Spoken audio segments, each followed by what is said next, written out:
भाव का तो एक प्रकार से निर्वहन होता ही है, क्योंकि जिन्होंने पूरा जीवन समाज के लिए दिया उनको पुरस्कृत करना वो समाज का उत्तरदायित्व है। परंतु इसके साथ साथ ऐसे व्यक्तित्वों के तरह जीने का भी कई सारे लोगों को प्रेरणा मिलता है, जो ये परंपरा को निरंतर बनता है। और मैं मानता हूं कि आज तिलक पुरस्कार जो अजीत डोभाल जी ने को मिला है, इस देश के लिए जीने वाले, इस देश के लिए काम करने वाले हर क्षेत्र के नागरिकों के लिए ये बहुत बड़ा प्रेरणा का स्थान बनेगा। इसमें मेरे मन में कोई संशय नहीं है। मैं फिर से एक बार अजीत जी को पुरस्कार देने के लिए और पुरस्कार देने के लिए मुझे बुलाने के लिए तिलक स्मारक ट्रस्ट का हृदयपूर्वक धन्यवाद करना चाहता हूं। मित्रों, मैं गुजरात में गृह मंत्री था, तब से अजीत डोभाल जी को जानता हूं। हमारे यहां एक सीरियल बॉम्ब ब्लास्ट हुआ था, मेरा अजीत जी से कोई परिचय नहीं था। मुझे नरेंद्र मोदी जी ने, उस वक्त गुजरात के मुख्यमंत्री थे, उन्होंने कहा था कि सिर्फ ये बॉम्ब ब्लास्ट नहीं, बॉम्ब ब्लास्ट के पीछे जो लोग हैं और देश भर में जितने बॉम्ब ब्लास्ट हुए हैं उसकी जांच गुजरात पुलिस ने करनी चाहिए और आप अजीत डोभाल जी को बुलाइए और उनके साथ, आपके अफसरों के साथ बैठकर चर्चा करिए। मुझे याद है मेरे घर पर अजीत जी आए थे, दोपहर का वक्त था और उन्होंने जो टिप्स दी थी इसका परिणाम ये था कि न केवल अहमदाबाद बॉम्ब ब्लास्ट, देश भर के 13 बॉम्ब ब्लास्ट एक साथ गुजरात पुलिस ने रिजॉल्व किए थे। ये बहुत बड़ी उपलब्धि। जब मोदी जी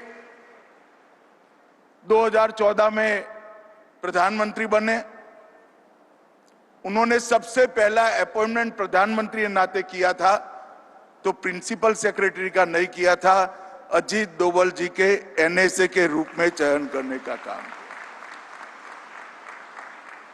और मोदी जी के कालखंड का जब भी इतिहास लिखा जाएगा, आंतरिक सुरक्षा और बाहरी सुरक्षा की कोई मीमांसा करेगा तो स्पष्ट रूप से अजीत डोभाल जी के लिए उसको एक स्वर्णिम पृष्ठ रिजर्व रखना पड़ेगा, इसमें किसी को संशय नहीं।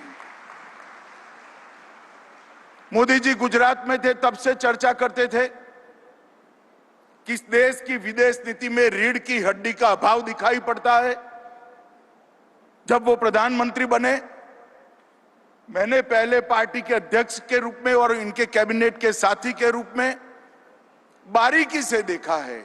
आज भारत की विदेश नीति रीढ़ की हड्डी वाली विदेश नीति बनी है, इसमें कोई डिनाई नहीं कर सकता। हमने सम्मान के साथ दुनिया में हमारा स्थान मजबूत किया है और मोदी सरकार ने ये जो अचीव किया है उसमें भी अजीत डोभाल जी का बहुत बड़ा योगदान है।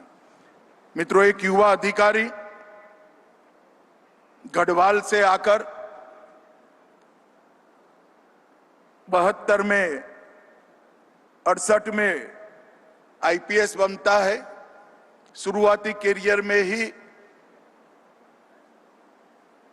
केरल की इनकी कैडर छोड़कर आईबी के डेप्यूटेशन पर आना और फिर 72 से लेकर जब डीआईबी बने तब तक सतत आईबी के ऑफिसर के रूप में हर चुनौती जो देश के सामने आई उसके लिए इनको ही डीआईबी जो उस वक्त के थे उन्होंने नियुक्त किया। पूर्वोत्तर, सिक्किम, जम्मू कश्मीर, पंजाब, पाकिस्तान में रहकर कई जगह पे इन्होंने एक अद्भुत योगदान देने का काम किया है, जिसका चित्रांकन और जिसका मूल्यांकन संभव ही नहीं, क्योंकि आईबी के जो अफसर करते हैं, जो उनकी ड्यूटी निभाते हैं, वो कभी पूर्ण रूप से घोषित नहीं होती।